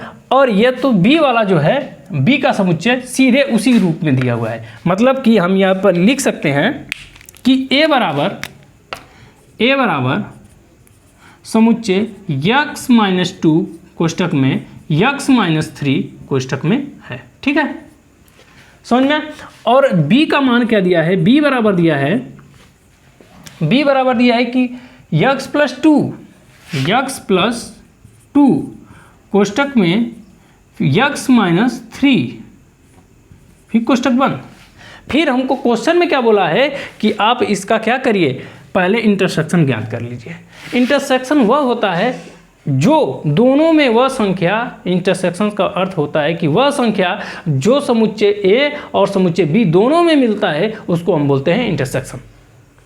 ठीक है, तो इंटरसेक्शन हमको ज्ञात करने के लिए सबसे पहले हम क्या करते हैं, यहाँ पर लिख लेंगे कि A इंटरसेक्शन B बराबर क्या हो गया कि यहाँ पर इस सिंपल से लिख दें कि जगह कम है, इस सिंपल से लिख देते हैं। देखिए अब इसमें क्या दिख रहा है, क्या मिल रहा है, यहाँ पर x-2 दिया है, यहाँ पर x+2 दिया है, ये तो मिल ही नहीं रहे हैं, इनको छोड़ दीजिए। और यहाँ पर क्या है, -3 है, -3 x-3 ये दोनों क्या है, सेम है। तो यहाँ पर हम क्या लिख देंगे, समुच्चय x-3 यह क्या है, इंटरसेक्शन है। अब हमको क्या ज्ञात करना है, आगे बोला है कि आप इसका यूनियन ज्ञात कर लीजिए। यूनियन किसे कहते हैं, यूनियन वह संख्या होती है जो मिले उसको भी लिखें और जो न मिले उसको भी लिख देना वहाँ पर। तो अब यहाँ पर क्या कर देंगे, A यूनियन B बराबर क्या होगा, समुच्चय। अब देखिए x-2 यहाँ पर दिख रहा है, x-2 नहीं दिख रहा है, तो फिर भी इसको हम क्या करेंगे, यहाँ पर लिखेंगे, समझ में आया ना, यहाँ पर लिख दिए x-2 लिख दिए। अब एक बात बताइए, आगे क्या है, x-3, तो यहाँ पर लिख देंगे x-3। अब एक बात बताइए, यहाँ पर x-3, यहाँ पर x-3, तो ये तो लिखा गया, मतलब ये भी लिखा गया है, ये भी लिखा गया है और ये भी लिखा गया है। बचा कौन, x-2, यहाँ पर भी नहीं है, यहाँ पर भी नहीं, मतलब यहाँ पर ही सिर्फ है, तो यहाँ पर लिख देंगे x+2, यहाँ पर समुच्चय तैयार।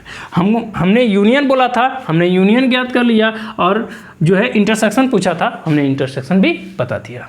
समझ में, जो भी नई सवाल समझ में आए, जो भी जिस प्रकार की आपको समस्या हो, तुरंत आप हमसे पूछें, हम तुरंत आपको बताने का प्रयास करेंगे, ठीक है। और आप लोग तुरंत हमसे पूछ सकते हैं, जिसको जहाँ पर नहीं समझ में आए आप लोग तुरंत पूछिए, ठीक है। चलिए अगले प्रश्न की तरफ चलते हैं।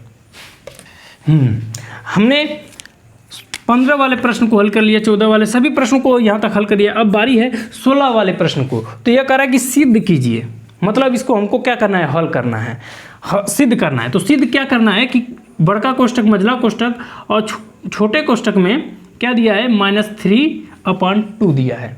कह रहा है कि उसका होल स्क्वायर कोष्टक बंद, बड़का कोष्टक बंद, उसके ऊपर दिया है -3।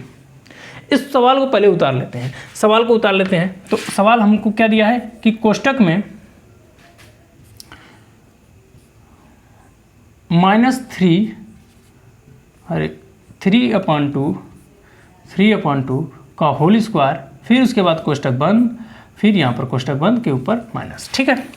सबसे पहले हमको बता दिया गया है, हमको सबसे पहले पता है कि हमको सबसे पहले क्या हल करना चाहिए, रेखा कोष्टक हल करना चाहिए, उसके बाद छोटा कोष्टक, उसके बाद मझला कोष्टक, उसके बाद बड़ा कोष्टक हल करना चाहिए, ठीक है। तो हम सबसे पहले क्या करते हैं कि जो सबसे छोटा कोष्टक है इसको हटा देते हैं, मतलब इसको निपटा देते हैं। तो चलिए निपटाते हैं। तो अब यहाँ पर क्या करेंगे, कोष्टक बंद। अब यहाँ पर क्या रहा है कि स्क्वायर का मतलब एक ही संख्या का 2 बार गुणा कर दीजिए। तो हम क्या करते हैं, यही संख्या है ना, तो -3/2 गुणे -3/2 का क्या कर दीजिए, गुणा कर दीजिए यहाँ पर, ठीक। कोष्टक बंद, उसके ऊपर क्या है, -3। अब एक बात देखिए, यह माइनस, ये भी माइनस माइनस क्या हो गया, प्लस हो गया। और ये यहाँ पर क्या हो गया, 3 3 के 9 और 2 2 के 4, ठीक। अब यहाँ तक हमने निपटा दिया। तो बचा क्या, कोष्टक में 3 3 के 9 2 2 के 4, ठीक। अब ये कोष्टक बंद, यहाँ पर क्या लिखा है, माइनस दिया है। ये सीधे रहता तो हम सीधे 3 बार गुणा कर देते, लेकिन यहाँ पर ये जो दिख रहा है ये दिक्कत कर रहा है। तो सबसे पहले हम क्या करते हैं, इस माइनस को ही हटा देते हैं। अगर माइनस को हटा देंगे तो हमारा दिमाग, हम इसको हल करने के लिए सक्षम हो जाएंगे। तो सबसे पहले इस माइनस को हटाएंगे। जब माइनस को हटाएंगे तो अंश जो है हर हो जाता है और हर जो है अंश हो जाता है, ठीक है। ये इसकी प्रक्रिया क्या है, इसको हटाएंगे तो कैसे हटाएंगे, चलिए देखिए हटाते हैं। अब इसका कोष्टक में सीधे इसको दे देता हूँ, ठीक है। इस मझले कोष्टक को भी हटा देता हूँ और जो है बड़े कोष्टक को भी हटा देता हूँ। बड़े कोष्टक को रहने देता हूँ, मझले कोष्टक हटा देता हूँ। जब हटाएंगे तो क्या पाएंगे कि मझले कोष्टक में 1/, यहाँ पर जब माइनस को हटाने के लिए हमने क्या किया, 1 को बटे में लिख दिया। फिर उसके बाद क्या है, 9/4 कोष्टक के ऊपर क्या आ गया, 3। समझ में आया। अब ये क्या है, 1 है, ये इसके तो बटे में है लेकिन इसके बटे में नहीं है, तो मैं मान लेता हूँ कि 1 है। जब इसको क्या करेंगे, इसका गुणा इसमें करेंगे, इसका गुणा इसमें करेंगे, तो क्या पाएंगे कि कोष्टक में ये जब इसका गुणा इसमें किया, इसका गुणा है, तो 4 एकम 4 और 9 एकम 9 के ऊपर क्या है, 3। समझ में आया। अब यहाँ पर आगे क्या कर देंगे, अब 3 का क्या करेंगे, अरे 4 का 3 बार गुणा करेंगे। जब 4 का मतलब 4 गुणे 4, फिर 9 गुणे 9। अब इसका जब गुणा करेंगे तो 2 दूना के 4, 4 दूना के, अरे 4 चौक को 16, 16 चौक को 64, यहाँ पर आ गया 16 चौक को 64। फिर उसके बाद आता है 9 का करेंगे तो 9 9 81 और 81 का गुणा 9 में करेंगे तो 81 9 729, ठीक है, 729। यह हमको सिद्ध करने के लिए बोला था और हमने क्या कर दिया, सिद्ध कर दिया। समझ में आया कि नहीं आया। चलिए हम अगले सवाल की तरफ चलते हैं। अगला प्रश्न हमने 16 वाले प्रश्न को हल कर लिया। अब बारी है 17वां प्रश्न की। 17वां प्रश्न में दिया है कि एक शहर की जनसंख्या कितनी है, 10 लाख है। मतलब एक शहर में उनके जो शहर की जो जनसंख्या है कितनी है, 10 लाख है। एक शहर की जनसंख्या 10 लाख है। तो यहाँ पर लिख देंगे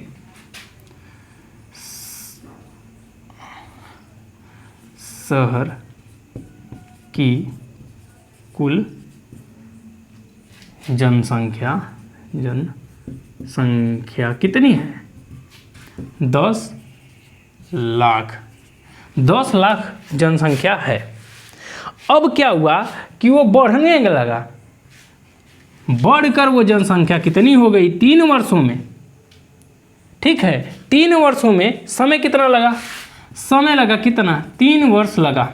और 3 वर्ष में क्या हो गई, वो जनसंख्या बढ़ के 3 वर्षों में वो जनसंख्या बढ़कर कितनी हो गई 11 लाख जनसंख्या कितनी हो गई, बढ़कर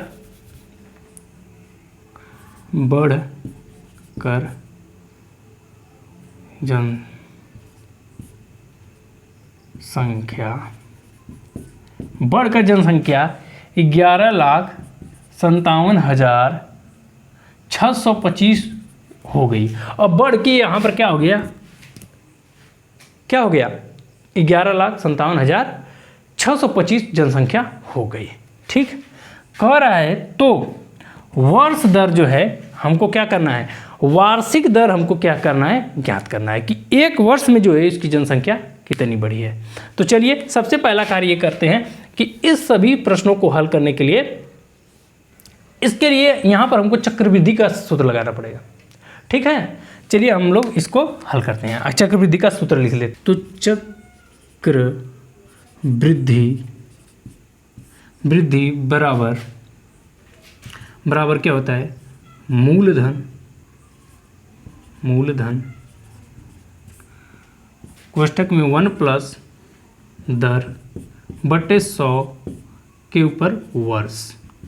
ठीक है, अब यहाँ पर हमको यह सूत्र पता है। ठीक, अब यहाँ पर हम आगे क्या करते हैं, जो जो हमको मान पता है सारे मान को हम क्या कर लेते हैं, यहाँ पर लिख लेते हैं। ये अब आगे करते हैं।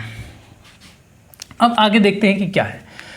अब ये जो मूलधन है हमारा 10 लाख था, और ये जो है कितना है, बढ़कर जो जनसंख्या कितनी हो गई 11,57,000। तो अब यहाँ पर क्या कर लिखेंगे कि 11,57,625 बराबर 10 लाख, फिर यहाँ पर लिखेंगे 1 प्लस दर कितना है, दर यहाँ पर नहीं है, दर हमको दर दिया ही नहीं है, दर नहीं पता है, तो यहाँ पर दर को सीधे हम मान लेते हैं कि R, ये क्या है, दर है। दर हमको पता नहीं तो इसको रहने देते हैं। फिर यहाँ पर 100 है तो 100 लिख देंगे। फिर आगे क्या लिखा है, वर्ष कितना वर्ष लगा, 300 वर्ष, 300 का 3 वर्ष लगा। ठीक है, 3 वर्ष लगा। तो अब यहाँ पर क्या करते हैं, अब यहाँ पर हल कर लेते हैं। देखिए ये जो है यहाँ पर क्या है, गुणा का चिन्ह, जब गुणा इधर आएगा तो भाग हो जाएगा, तो सिंपल से हम क्या कर लेते हैं, भाग कर लेते हैं। तो अब यहाँ पर हमने भाग किया तो 11,57,625 बट्टे 10 लाख। ठीक, अब यहाँ पर क्या करेंगे, इसको यही तरह रहने देते हैं। ठीक, इसी तरह रहने देते हैं। अब यहाँ पर भाग कर लेंगे। जब भाग करेंगे तो यह वाली जो पॉइंट जहाँ तक कितना 0 है, सीधे यहाँ से गिनते हुए लेकर आके यहाँ पर लगा देंगे। ठीक है, तो अब यहाँ पर लगा देंगे तो क्या होगा कि 1.17625 बराबर 1 प्लस बट्टे 100 का क्यूब। यहाँ तक समझ में आया। अब देखिए यह जो घन है, मतलब जो ये क्यूब है, क्यूब क्या करते हैं, इसको हम दे देते हैं इसको पास। जब ये इसके पास आएगा तो क्या हो जाएगा कि कोष्ठक में 1/752, फिर उसके बाद क्या है 1 प्लस R/100। ठीक, यहाँ तक समझ में आया। अब इसका जो है हमने क्या करना है, क्यूब निकालना है। तो जब क्यूब निकालेंगे तो हम पाएंगे, यहाँ पर लिख दे रहे हैं कि जब हम इसका क्यूब निकाले हैं तो आया है 1.5 आया है, 0.5 आया है, 1.05 आया है। और बराबर में क्या है, बराबर में 1 धन बटे 100। यह जो 1 जब इधर आएगा तो क्या हो जाएगा, माइनस हो जाएगा। तो अब 1 इधर गया तो क्या हो जाएगा, माइनस हो जाएगा। तो यहाँ पर 1.05 माइनस 1 बराबर क्या हो गया, R/100 हो गया। समझ में आ रहा है ना। अब यहाँ पर क्या करें, इसको घटा देंगे तो क्या आएगा, इसको घटाने पाएगा 0.05 बराबर R/100 होगा ना। अब देखिए आर तो यही जरा गया, आर यही जरा गया, लेकिन एक जब 100 का गुणा जब इसमें करेंगे तो 0.05 गुणे 100 करेंगे, जब गुणा करेंगे तो क्या आ गया, आर बराबर आ गया 5%, मतलब 5 वर्ष। ठीक है, 5 वर्ष। ठीक, तब हम यहाँ पर लिख देंगे, हमको जो पता क्या करना था कि भैया वर्ष की दर क्या है, एक वर्ष में कितना दर से बढ़ रहा है वो। तो हम यहाँ पर लिख देंगे कि अतः 5% वार्षिक दर से जनसंख्या क्या बढ़ रही है, ठीक है। हम यहाँ पे लिख देंगे कि 5% के वार्षिक दर से जो है जनसंख्या क्या हो रही है, बढ़ रही है। तो यहाँ पर समझ में आया, जिसको जहाँ पर नहीं समझ में आया तुरंत पूछ ले। ठीक है, चलिए हम लोग अगले सवाल की तरफ चलते हैं। अगला सवाल क्या दिया है, अब हम लास्ट ये 17 वाले का लिए अब लास्ट प्रश्न बचा हुआ है। कह रहा है कि एक दीवार की लंबाई 5 मीटर है। दीवार की लंबाई कितनी है, 5 मीटर। यहाँ पर लिख देंगे दीवार की लंबाई कितनी है, 5 मीटर है। ठीक है, उसकी लंबाई कितनी है, 5 मीटर है। फिर कह रहा है कि उसकी ऊंचाई कितनी है, 3.5 मतलब 3.5 है। दीवार की क्या ऊंचाई कितनी है, 3.5 मीटर है। ठीक, आगे लिखा है तथा उसकी मोटाई, जो कितनी मोटी है दीवार, तो उसकी मोटाई कितनी है, मोटाई 33 सेंटीमीटर है। 33 सेंटीमीटर है, 33 सेंटीमीटर है। ठीक, कह रहे कि भैया ये जो दीवार हमको तैयार करनी है वो इस प्रकार से तैयार करनी है। लेकिन आगे क्या कर रहा है कि तथा एक ईंटा की, जो हम जिस ईंटे से बनाएंगे उस ईंटा की जो लंबाई कितनी है, जो ईंटा की लंबाई यहाँ पर लिख लेते हैं, ईंटा की लंबाई। ईंटे की लंबाई क्या है, जो ईंटे लग रहे हैं उसमें ईंटे की लंबाई कितनी है, यहाँ पर छोड़ो जाने दो, ईंटा तो या ईंटे की लंबाई कितनी दिया है, 25 सेंटीमीटर दिया है। 25 सेंटीमीटर दिया है। और चौड़ाई कितनी दिया है, चौड़ाई कितना दिया है, चौड़ाई दिया है 10 सेंटीमीटर। 10 सेंटीमीटर, ठीक है, 10 सेंटीमीटर। फिर कह रहा है कि जो उसकी मोटाई, चौड़ाई इतनी है, मोटाई कितनी है, मोटाई उसकी 7.7 सेंटीमीटर है। मोटाई कितनी है, 7.7 सेंटीमीटर है। ठीक, समझ में आया कि नहीं, यहाँ तक है। इस दीवार को बनाने के लिए कितने ईंटों की ज़रूरत पड़ेगी, उस ईंटों की संख्या हमको बतानी है। समझ में आया यहाँ तक। सबसे पहले हम क्या करते हैं, इस दीवार का आयतन ज्ञात कर लेते हैं, फिर एक ईंटे का आयतन ज्ञात कर लेते हैं, फिर पूरे दीवार में से हम क्या कर देंगे, भाग कर देंगे। समझ में आया। तो अब एक चीज़ और है, यहाँ पर क्या है, यह मीटर में, ये मीटर है, बाकी सब सेंटीमीटर में। तो हम यहाँ पर इसको क्या करते हैं कि इसको 5 को जो है उसको हम क्या कर देते हैं, सेंटीमीटर में बदल लेते हैं। जब सेंटीमीटर में बदलेंगे तो 5 मीटर क्या हो जाएगा, 500 मीटर, और 500 सेंटीमीटर इसका हो जाएगा क्या, 3.3 सेंटीमीटर हो जाएगा। समझ में आया इतना दूर। अब क्या करते हैं, दीवार का आयतन, यहाँ पर लिखेंगे दीवार का आयतन। दीवार का आयतन कितना होगा, लंबाई गुणे चौड़ाई गुणे ऊंचाई। यहाँ पर मैं आयतन का सूत्र भी लिख दे रहा हूँ। आयतन बराबर, यहाँ पर लिख दें, आयतन बराबर क्या होता है, लंबाई गुणे चौड़ाई गुणे ऊंचाई होता है। ठीक है, ये जो है किसका, आयतन का सूत्र है, और आयतन हमको ज्ञात करना है तो लंबाई गुणे चौड़ाई गुणे ऊंचाई करना पड़ेगा। तो अब यहाँ पर लिख देंगे क्या, लंबाई कितना है 500 सेंटीमीटर है, हमने 500 सेंटीमीटर कर लिया।